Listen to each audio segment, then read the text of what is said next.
Arman Khan was a man the whole city knew.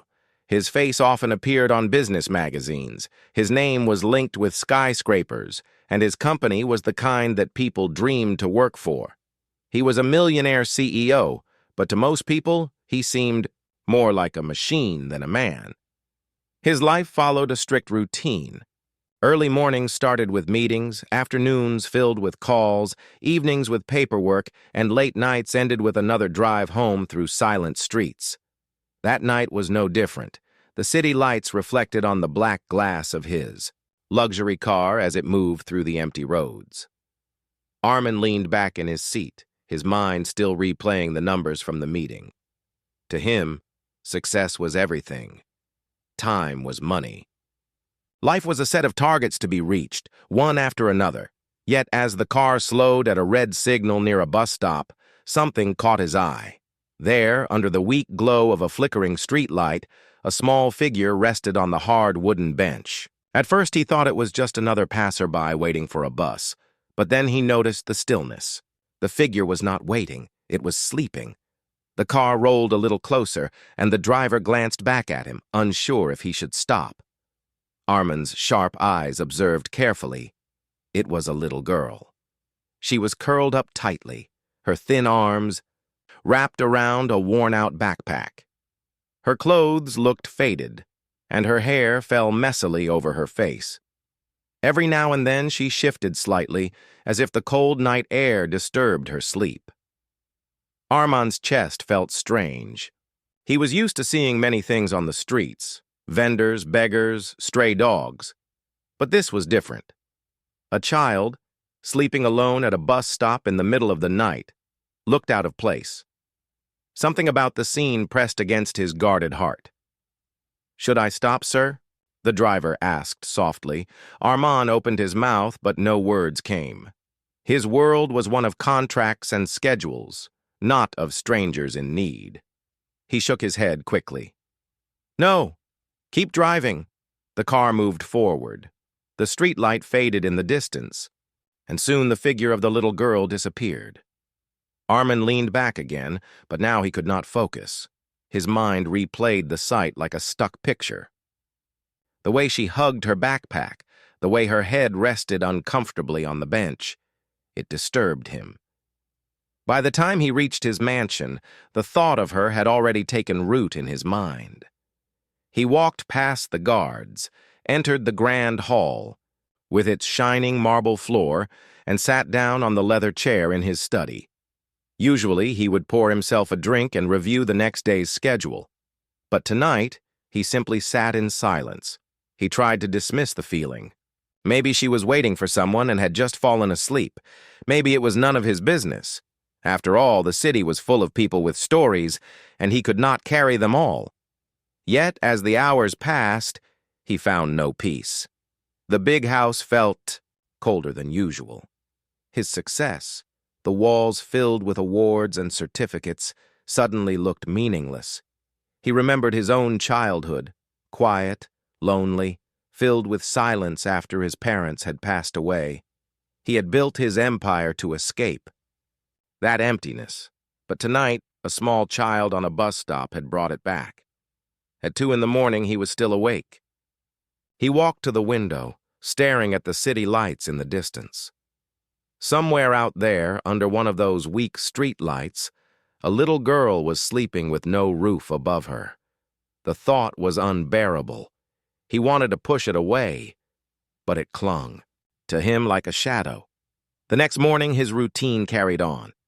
Meetings, calls, reports, it was all the same. Yet even in the middle of heated discussions, he found himself zoning out. His mind returned to that one image, again and again. His assistants noticed his distraction but dared not ask. During lunch, he sat in his office staring at his untouched meal. He thought of the bus stop. He thought of the girl. Who was she? Why was she there?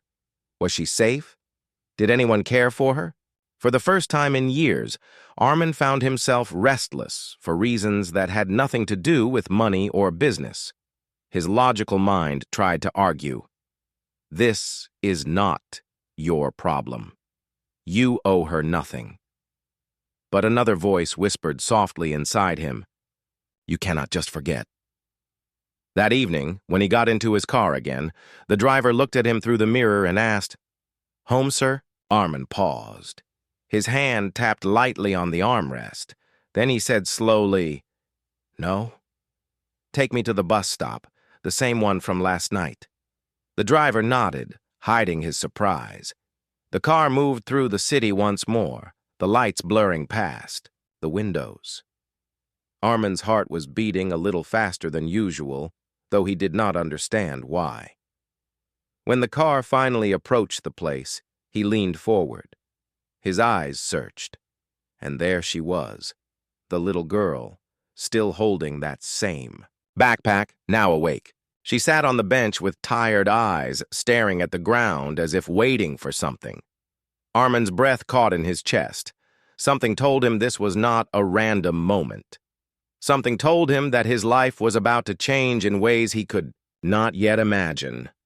And so, without thinking twice, he ordered, "Stop the car." The driver pulled over. Armin stepped out, the cool air brushing against his face. For a man who had always walked into boardrooms with certainty, this was the first time in years that his steps felt unsure. Yet he knew one thing clearly. He could not drive away this time. The little girl looked up, her eyes wide, cautious. She had seen strangers pass by all the time, but none had ever stopped for her. And now, standing in front of her, was a man she did not know, but whose presence felt heavy with unspoken meaning. Armin looked at her for a long moment. He did not yet know what he was going to say. All he knew was that last night, he had looked away. Tonight, he would not. The next morning, the office of Armin Khan was busy as always. Assistants hurried through glass doors carrying files. The sound of phones rang across the large floor, and screens filled with numbers showed the company's rising profits. Armin sat at the head of a long table, surrounded by directors waiting for his approval on new projects. But his mind was not in the room. He tried to read the reports, but the words blurred. He tried to listen to the voices around him, but they sounded far away. Again and again, the image of the little girl at the bus stop appeared in his thoughts. Her tired eyes, her small hands clutching the backpack, the way she looked both brave and fragile, it would not leave him. "Sir, shall we proceed with the plan?" one director asked. Armin blinked, realizing he had not heard a single word. His assistant quickly repeated the last line, and Armin gave a short nod. The meeting continued, but inside, he felt unsettled. The man who could close billion-dollar deals with confidence now found himself distracted by a stranger child. By the afternoon, he had lost patience with himself. He closed the file in front of him and leaned back in his chair. His thoughts argued with one another. Why are you wasting time on this? You have no responsibility toward her. But another voice whispered, "She was alone. She needs someone." The conflict pulled at him until finally he stood up. "Cancel my next meeting," he told his assistant. "Sir?" the assistant asked, surprised. Armin rarely canceled anything. "Just do it," Armin said firmly. Within minutes, he was back in his car. As the vehicle moved through the streets, his driver glanced at him through the mirror. "Home again, sir?" Armin hesitated. Then he said quietly, "No. Take me back to that bus stop." The driver did not question further. Soon the car slowed near the familiar place. Armin leaned forward, his sharp eyes searching. And there she was, the same little girl. She was sitting upright this time, her backpack on her lap. She looked tired but awake. People passed by without noticing her, but she sat there quietly, as if invisible to the world. "Stop here," Armin ordered. The car stopped, and Armin stepped out. The cool afternoon air brushed against him as he walked toward the bench. The girl looked up, startled, her eyes widening. She held her backpack closer, as though protecting it. Armin stopped a few feet away, lowering his voice so he would not scare her. "Hello?" he said gently. The girl said nothing. She simply stared at him with cautious eyes. "My name is Armin," he continued. "I saw you last night, sleeping here." Still, she remained quiet. Her small fingers clutched the straps of her backpack tightly.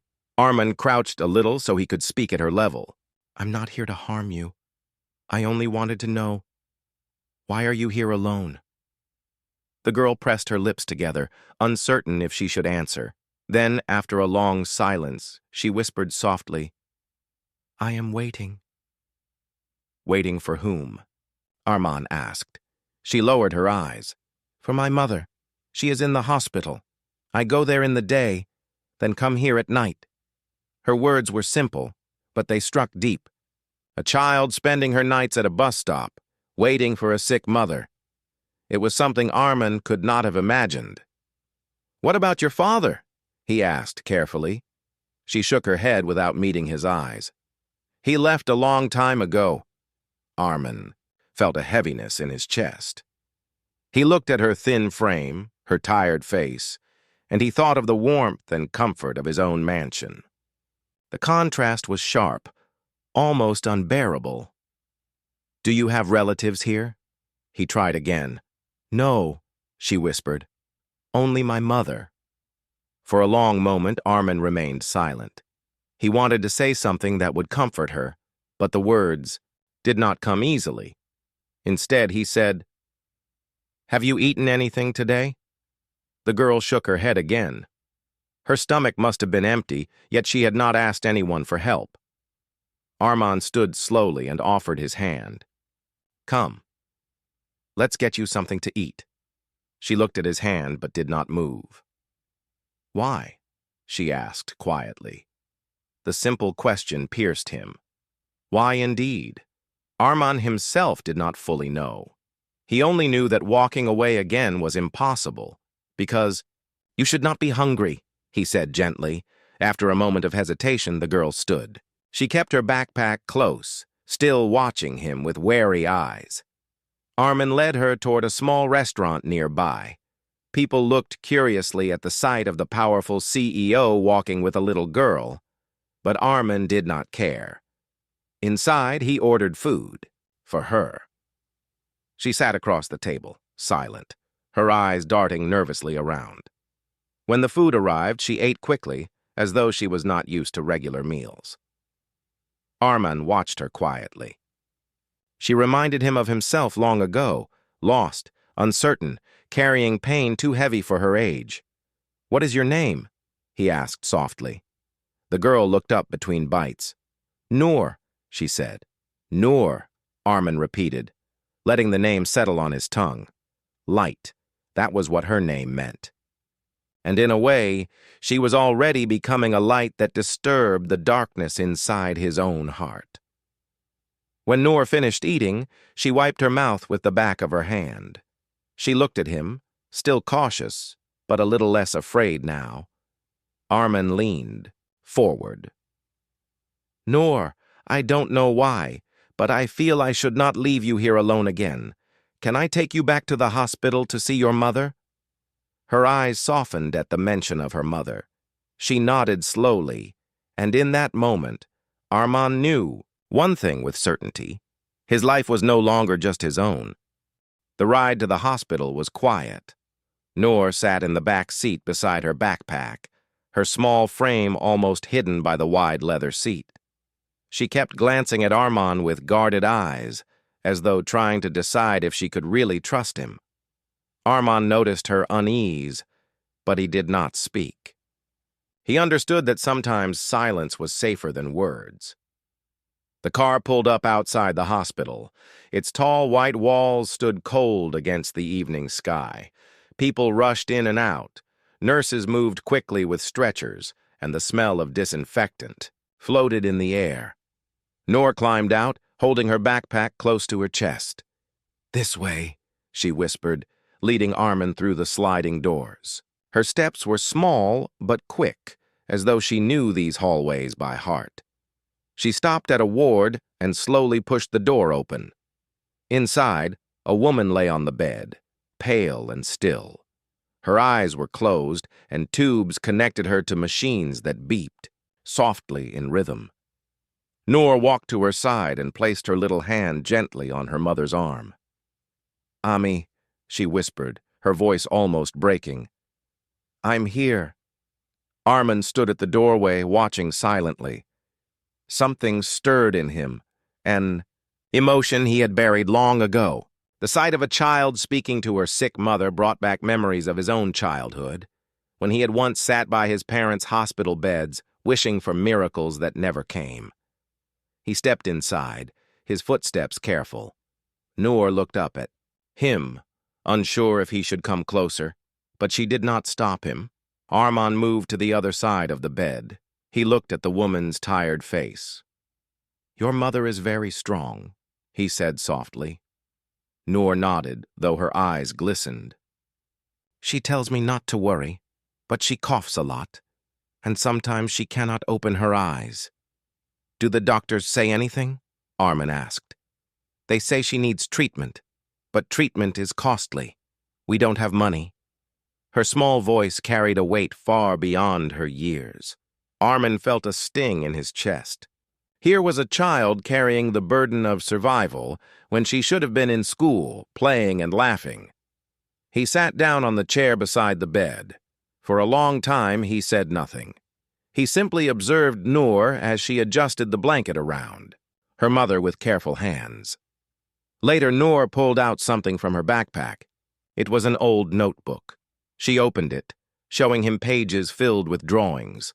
Some were of flowers, some of houses, and some of stick-figure families holding hands. "I draw when I feel sad," Noor said quietly. "This one is me and Ami." She pointed to a simple sketch of a girl with long hair holding a woman's hand. "This one is our home before we lost it."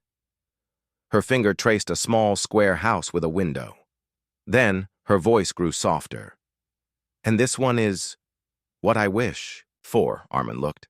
It was a picture of 3 people, a girl, her mother, and a tall figure holding both their hands. He felt his throat tighten. He wanted to ask who the third figure was, but he already knew. It was the dream of a family complete, a father figure, who never came back. Noor quickly closed the notebook and hugged it to her chest. "Sorry. I draw silly things." "They are not silly," Armin said gently. "They are beautiful. They show hope, and hope is never silly." Her eyes lifted toward him, surprised by the kindness in his tone. For a moment, the walls she had built around her heart cracked slightly. That evening, Arman spoke with a nurse outside the ward. He asked about the condition of Noor's mother. The nurse explained in careful words that she suffered from a serious illness but could recover with the right treatment. The problem, however, was cost. Arman's mind was already racing. Money was something he had in plenty. But this decision was not about money. It was about stepping into someone's life. Did he dare cross that line? When he returned inside, Noor was sitting on the chair, her chin resting on the bed. She was humming softly to her mother, as if trying to keep her company. Armin walked over. "Noor," he said, his voice calm. "Does your mother know you sleep at the bus stop?" Noor's face stiffened. She shook her head quickly. "No. If she knew, she would worry. I tell her I stay with a friend." "Why not stay with someone real, a relative, a neighbor?" She looked away. "We don't have anyone. People don't want to keep us." Her words struck deep. Armin had spent his life building walls of wealth around himself, but now he realized how empty a life could be without someone to care. He took a deep breath. "Noor, listen to me. You are very brave, but you should not face this alone. Let me help." She looked at him with uncertain eyes. "Why?" she asked again, the same question from the restaurant. Arman's heart pounded. He thought of how to answer. Why was he here? Why had he not simply walked away? Perhaps because deep down, he saw his own reflection in her loneliness. Because once, I was alone too, he said finally, and I know how it feels when no one comes. The silence between them grew heavy. Noor studied him quietly. Then, slowly, she nodded. That night, when Arman returned to his mansion, the silence of his home felt different. For years he had thought his wealth was enough to fill the emptiness inside him. But now he realized that money could not silence the image of a little girl sitting by her mother's side with a notebook of dreams. As he lay in bed, he whispered to himself, "This is not the end of her story. Tomorrow I will do more." And, with that, for the first time in years, Arman fell asleep not thinking of deals or profits, but of Noor's small voice and the quiet strength of her heart. The next morning began like any other in Arman's world. The sun rose over the city's tall buildings, his office tower shone in the light, and his schedule was filled with meetings, calls, and deadlines. Yet, nothing felt the same. The usual rhythm of his life seemed slower, weaker, as though his heart no longer followed the rules of his calendar. He sat in his office, staring at the city skyline through the glass wall. The sound of people talking outside his door faded in the background. His mind was still at the hospital.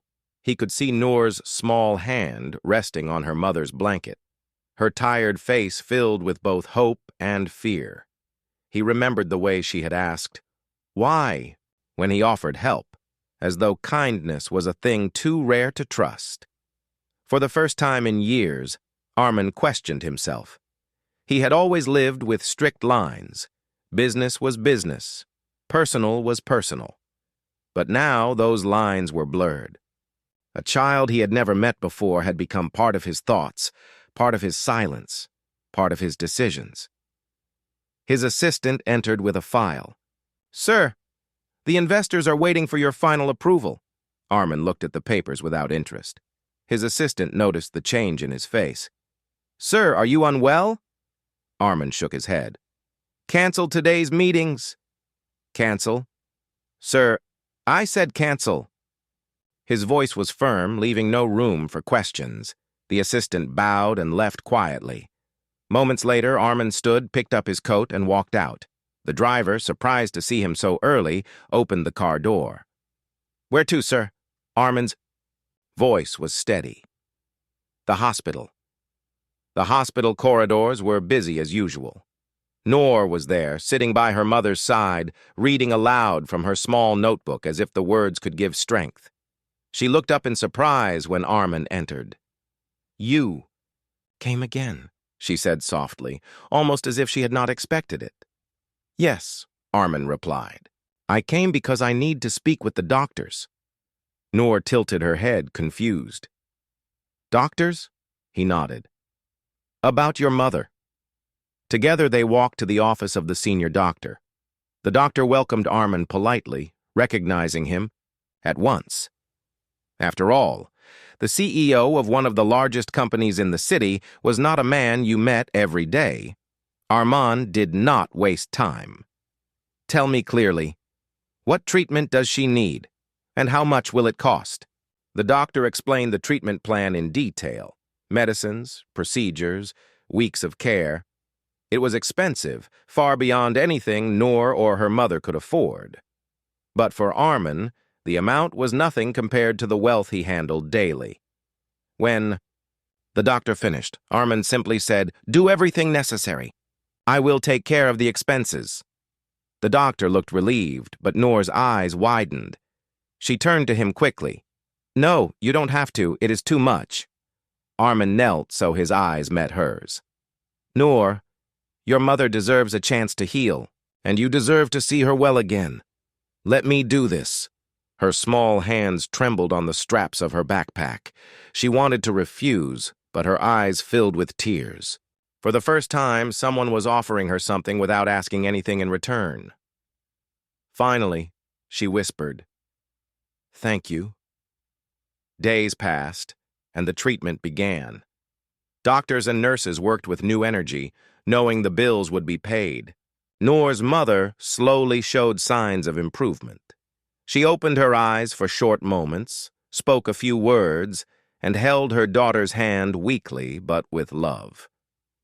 Noor's face lit up with hope each time. Armin visited often. Sometimes he brought food for Noor, sometimes books or pencils for her to draw. Slowly, the child began to trust him. She no longer looked at him with fear, but with curiosity and even a small smile. One evening, as he watched her draw in her notebook, he felt an unfamiliar warmth in his chest. He had spent his life building towers of glass and steel, but here, in this small hospital room, he felt more human than he ever had in his grand office. Yet not everyone in his world understood. News of his frequent hospital visits reached the board of directors. At the next company meeting, whispers filled the room. One senior executive finally spoke. "Sir, there are rumors about your involvement with a child at the hospital. People are asking questions. This could harm your image, the company's reputation." Armin looked around the table, his face calm but his voice firm. "Reputation is built on what we stand for. If helping a child and her sick mother harms it, then perhaps we should ask ourselves what kind of reputation we truly want." The room fell silent. No one dared argue further. Later that night, Armin returned to the hospital. Noor was sitting by the window looking at the stars. She turned to him and said, "People talk about you a lot. They say you are very rich, very important. Why do you spend your time here with us?" Armin looked at the stars with her. For a long time he did not answer. Then he said, "Because I once knew what it felt like to have no one sit beside me, and I don't want you to feel that way." Noor's eyes softened. She did not fully understand his past, but she felt the truth in his words. She whispered, "I'm glad you came back." Armin smiled faintly. In that moment, he realized something. His decision was not just about paying hospital bills. It was about choosing to be present, choosing to care, choosing to change not only Noor's life, but his own. That night, before leaving, he stood by Noor's mother's bed. He spoke softly, almost like a promise. "I will take care of Noor until you are strong again. She will not be alone." The woman stirred faintly, her lips moving as though trying to form words. Armin did not hear them clearly, but Noor squeezed his hand and whispered. She said thank you. Life began to change for both Armin and Noor. The hospital became a second home for him. Each day after finishing work, he went straight there instead of returning to his empty mansion. Noor would be waiting, her notebook always close, her face lighting up when she saw him. Together, they would sit by her mother's bed, reading stories, drawing pictures, or simply waiting in silence. Armin felt something new in those moments. For years, his life had been measured in contracts, profits, and deadlines, but now it was measured in Noor's smiles, her questions, and the sound of her soft laughter whenever he tried to draw clumsy sketches in her notebook. But outside the hospital walls, a storm was brewing. Rumors about the CEO and the little girl had begun to spread. In business circles, people whispered. Some said he was being distracted from his work. Others claimed he was making a mistake by connecting himself with strangers from the streets. One afternoon, his closest advisor, Mr. Zahir, confronted him. "Sir," Zahir began carefully, "I must speak honestly. People are talking. They say you are spending too much time at the hospital. Investors are concerned. They want to know why the head of such a powerful company is suddenly involved in this matter." Armin looked up from his desk, his face calm but his eyes sharp. "This matter is about a child who needs help. That is all they need to know." Zahir sighed. "But reputation matters in this world. People will twist stories. They already question why you would care so deeply for someone who is not your family. Some even suggest you are losing focus." Armin leaned back in his chair. For a moment, he thought of ignoring the words, but deep inside, he knew the truth. People were not ready to accept a change in him. to them, he was supposed to. Remain cold, distant, untouched by human needs. "I am not losing focus," he said firmly. "For the first time, I am seeing clearly." Meanwhile, Noor had begun to sense the tension. She was a sharp child, and though Armin never spoke of it, she noticed the worried looks from people around him. One evening, she sat quietly in the hospital corridor, hugging her backpack. When Armin arrived, she looked at him with troubled eyes. "You should not come every day," she whispered. Armin was surprised. "Why not?" "Because people don't like it. I heard some nurses talking. They said you are important, and people are asking questions. I don't want you to get in trouble because of me." Her words pierced his heart. He knelt beside her. "Noor, listen to me. You are not trouble. Do you understand? You are never trouble." "But what if they say bad things?" she asked, her eyes glistening. "Let them talk," Armin said gently. "What matters is what we know is true. And the truth is you need someone to stand with you." "I will not step away." Tears formed in her eyes, but she nodded slowly. Deep down, she wanted to believe him. Still, the pressure around Armin grew. Business partners sent him emails, advising him to be careful with his image. Board members asked him to focus more on upcoming deals. Even a few family friends visited his mansion to question his choices. "Why would a man like you," one of them said, "risk your reputation for a street child? You could support her from a distance, donate some money, and that would be enough." Armin listened quietly, then responded in a calm but steady voice. "Money may feed her stomach, but presence feeds her heart. She does not need a sponsor. She needs someone who will not leave." The conversation ended there, but it left Armin thoughtful. He had always believed money could solve problems. Yet now, he realized some problems needed more than wealth. They needed compassion, patience, and courage. One evening, the conflict reached Noor directly. She overheard a group of visitors whispering outside the ward. "Poor girl. She's lucky the CEO pities her." "Yes, but it won't last. People like him don't keep promises. He will leave once he gets tired." Noor's small heart ached at the words. That night, when Armin walked her to the cafeteria, she clutched her backpack tightly. "Maybe I should go," she said suddenly. Armin frowned. "Go? Where?" "Back to the bus stop. I don't want to be a problem for you. Everyone says you will leave one day. Maybe it's better if I leave first." Armin stopped walking. For a moment, his heart felt heavy. He realized how deeply the world's voices had hurt her already. He crouched down so his eyes met hers. "Noor," he said firmly, "look at me." She lifted her tear-filled eyes. "I don't care what people say. I care about you. If you think I will leave, you are wrong.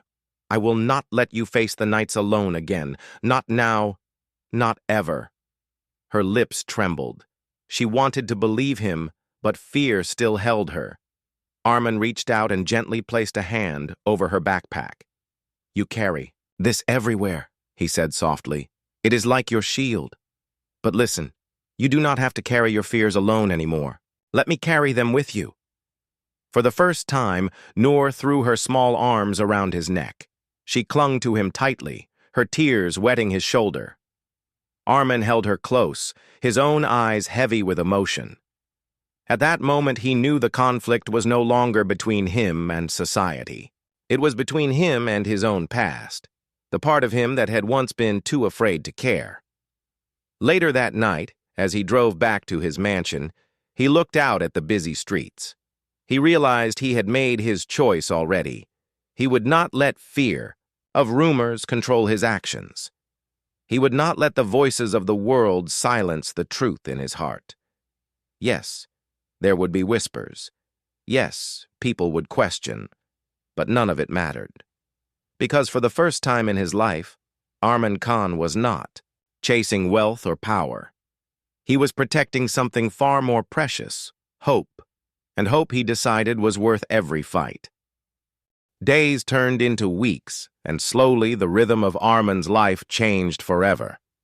The man who once lived for meetings, numbers, and deadlines now found meaning in simple moments, reading a story to Noor, bringing her favorite snacks, or sitting beside her mother's hospital bed while the machines hummed quietly. He had begun to smile more, something his employees had rarely seen before. When he walked through the office halls, his staff noticed the difference. His voice was calmer, his steps lighter, and there was warmth in his eyes that had never been there. Some of his business partners still whispered about his choices, but others started to admire him in silence. They saw a man who had once been known for his iron discipline, now showing compassion and loyalty. Even if they did not say it aloud, many respected him more for it. Noor, too, was changing. The little girl who had once slept on cold benches and hid behind her backpack was now blooming like a flower in spring. She had begun to laugh more often, to share her thoughts freely, and even to dream again. One day, as they sat in the hospital garden, she opened her notebook and showed Armin a drawing. It was a picture of 3 people holding hands: Noor, her mother, and Armin. Above them was written in clumsy handwriting, "Family." Armin stared at the drawing for a long moment. His throat tightened. The word seemed simple, but it carried a weight he had not felt in years. He had grown up in a house filled with silence and distance, where love was never spoken aloud. But now, this small child had drawn him into her idea of family. He looked at Noor and said softly, "Thank you for giving me a place in your heart." Noor smiled shyly and hugged the notebook to her chest. Meanwhile, Noor's mother, though still weak, began to improve. The doctors were hopeful. She had undergone treatment and responded better than expected. Each day, she gained a little more strength. One evening, she called Armin into the room while Noor was asleep in the chair beside her. Her voice was soft, but her eyes were serious. "Mr. Khan," she said, "I do not know how to thank you. You saved us. My daughter. She has found light again because of you." Armin shook his head gently. "It is Noor who saved me.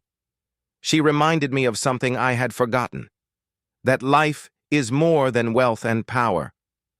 The woman gave a tired smile. "Still, I worry. One day I may not be here. Noor will need someone she can depend on. I see how she looks at you. You have become more than a helper to her. You are her safe place." Her words pierced his heart. He did not respond right away. Instead, he looked at Noor's sleeping face. She was curled up, her small hand holding the strap of her backpack as if it was still her shield. "I will not let her be alone," he finally said, his voice steady. "Not now, not ever." The woman's eyes softened, and with that, she closed them to rest. Back at his mansion, Armin began to change his world for Noor. The grand house that once felt empty and lifeless was now being filled with touches of warmth. He ordered a room to be decorated with soft colors, shelves for books, and a bed small enough for Noor. He told his staff to prepare simple meals that Noor liked. For the first time, the house was not just his. It was slowly becoming a home. But it was not only his house that changed. His own heart was undergoing a transformation he had never expected. The loneliness that once shadowed him was lifting. He had spent years hiding behind walls of success, believing love and care only made people weak, yet here he was, stronger than ever, because he chose to care. One Saturday morning, Armin took Noor for a drive outside the city. The sky was clear, and Noor pressed her face against the car window, marveling at the fields and trees. They stopped. "Near a quiet park where children were flying kites. Can we try?" Noor asked eagerly. Armin smiled. "I have never flown a kite before." "Me neither," Noor said, laughing. Together they bought a bright red kite. At first, both of them struggled. The kite dipped and fell, and Noor laughed so hard she almost fell too. But finally, with Armin's steady hands guiding the string, the kite lifted higher and higher into the blue sky. As Noor cheered, Armin felt something stir deep inside him. Watching the kite soar, he realized this was more than play. It was a symbol. Noor's life, once trapped in shadows, was beginning to rise. And he, who once thought himself too hardened to guide anyone, was now holding the string that kept her safe as she reached for the sky.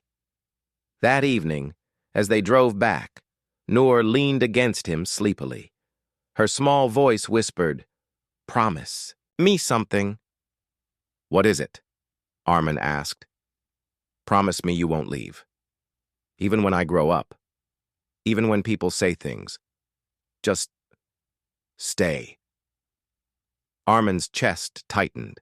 He glanced at her peaceful face, her eyelids heavy with sleep. "I promise," he said firmly. Noor smiled faintly and drifted into dreams, trusting his words. Back at the hospital, when her mother saw them together, her heart filled with peace. Though her body was still weak, her spirit felt lighter. She knew that even if life was uncertain, her daughter would not be alone. Armin sat by her bed and said quietly, "I used to believe my empire was my greatest achievement, but I was wrong. This, caring for her, giving her hope, this is what truly matters." The woman gave a soft nod. "Sometimes it takes one child to show us what the world could not." Armin looked at Noor, asleep in the chair again, and realized the truth. His life had been built on walls of steel and glass, but now it was being rebuilt on trust, love, and the promise of never walking away. He was no longer the man who measured success in wealth. He was becoming something else, something greater. Guardian, a protector, a father in heart, if not yet in name. And in that transformation, Armin Khan discovered the kind of richness that no bank account could ever hold. Weeks passed, and each day brought small but powerful changes in the lives of Armin, Noor, and her mother. The hospital room no longer felt like a place of sorrow, but a place of healing. Flowers filled the corner table, Noor's drawings decorated. The walls and laughter often echoed where silence once ruled. Armin had learned to slow down. He balanced his empire with his new responsibilities, but he no longer treated them as burdens. They had become his purpose. For the first time in his life, he was not running away from emotions. Instead, he embraced them. Noor's mother was recovering steadily, though she still needed rest. Each day she walked a little farther, spoke with a little more strength, and even began smiling again. When she looked at Noor, she saw a child no longer afraid but filled with hope. When she looked at Armin, she saw a man who had discovered his heart again. One evening, the doctor entered with a smile. "Good news," he said. "You're strong enough to be discharged in a few days." Tears filled the woman's eyes. Noor clapped her hands with excitement and hugged her mother tightly. Armin, too, felt relief wash over him. He had silently carried the weight of worry all these weeks, but now the burden was lifting. That night, as Noor slept curled up beside her mother, Armin stood by the window looking at the stars. His mind wandered back to the first night he had seen Noor at the bus stop. She had been so small, so fragile, yet so strong to survive in a world that had given her nothing. And now, she was smiling, laughing, and even daring to dream. He whispered, softly to himself. It all began with one choice, to stop the car and say, "Come with me." That one choice changed everything. The next week, Noor and her mother were moved into Armin's mansion. It was no longer just a house of wealth and silence. Noor's presence had transformed it into a home. The day they arrived, Noor ran through the halls with excitement. She stopped at the door of the room Armin had prepared for her.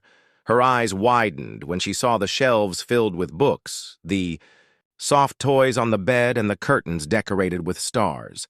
She turned to Armin with joy shining in her eyes. "Is this really mine?" Armin knelt down, smiling. "Yes, Noor. This is your room, your safe place. Always." Noor hugged him tightly, whispering, "Thank you." For Armin, that moment was worth more than all the riches he had earned in his life. The days that followed were filled with warmth. Noor's laughter echoed in the mansion. Her drawings decorated the walls, and her small footsteps made the place feel alive. Even the staff, who once worked in silence, now smiled more often. They adored Noor, and they respected Armin even more for opening his heart. One afternoon, Noor's mother joined Armin in the garden. She was walking slowly, but her steps were steadier than before. They sat on a bench beneath the trees, watching Noor chase butterflies across the grass. "She has changed everything," Armin said quietly. "Yes," her mother replied, "and so have you. You gave her back her childhood. You gave me back hope." Armin turned to her. "I only did what anyone should do." The woman shook her head. "No, Mr. Khan. Most people would have walked past. You didn't. You stopped. That makes all the difference." Armin was silent, but inside he knew she was right. One morning, Noor stood in the kitchen, holding her notebook. She looked serious, as if preparing for an important meeting. "What is it, Noor?" Armin asked. She opened the notebook and showed him a new drawing. It was of 3 figures again, holding hands, standing beneath a big house. Above it, in her clumsy handwriting, were the words, "Our family forever." Armin's throat tightened. He looked at Noor, then at her mother, who was watching quietly from the doorway. He placed a gentle hand on Noor's shoulder. "Yes, Noor, forever." Next week's brought more joy. Noor started school again, this time with new books, new clothes, and the confidence that she was not alone. Armin himself dropped her at the school gate each morning, watching proudly as she walked in with her backpack. Teachers noticed her change. She was brighter, more confident, and always spoke of Uncle Armin with love. She wrote essays about kindness and drew pictures of family. She was no longer the silent child who had once slept at a bus stop. At the mansion, Noor's mother continued to heal. She began helping with small things in the house and even started painting again, something she had loved before illness took over her life. Armin often watched her paint while Noor played nearby. It gave him peace, like watching life bloom again. One evening, Armin hosted a small dinner for his closest staff and friends. Noor sat proudly at the table beside him, her eyes shining as if she belonged there all along. When it was his turn to speak, Armin stood and raised a glass of water. His voice was steady but filled with emotion. "Success once meant numbers, buildings, and wealth to me. But I learned something greater. True success is giving hope, love, and protection to those who need it most." Noor reminded me of that. She gave me back my humanity. The room was silent, but many eyes were moist. Noor reached for his hand under the table and squeezed it, whispering, "I'm proud of you." In that moment, Armin knew he had truly found his purpose. As months turned into a year, their bond only grew stronger. The mansion was no longer cold. It was alive with laughter, art, and dreams. Noor had become like a daughter to him, and her mother, a trusted companion. One night, Noor looked up at the sky filled with stars and asked, "Do you think we'll always stay like this?" Armin smiled, wrapping an arm around her. "Yes, Noor, because family isn't only about blood. It's about the promises we keep, the love we share, and the courage to stay together no matter what." Noor leaned her head on his shoulder, whispering, then I'm the happiest girl in the world. And in that quiet night, under the endless sky, Armin finally understood. His journey had led him not to greater wealth, but to something priceless. Not just success, not just respect, but love, and a family he never thought he would find.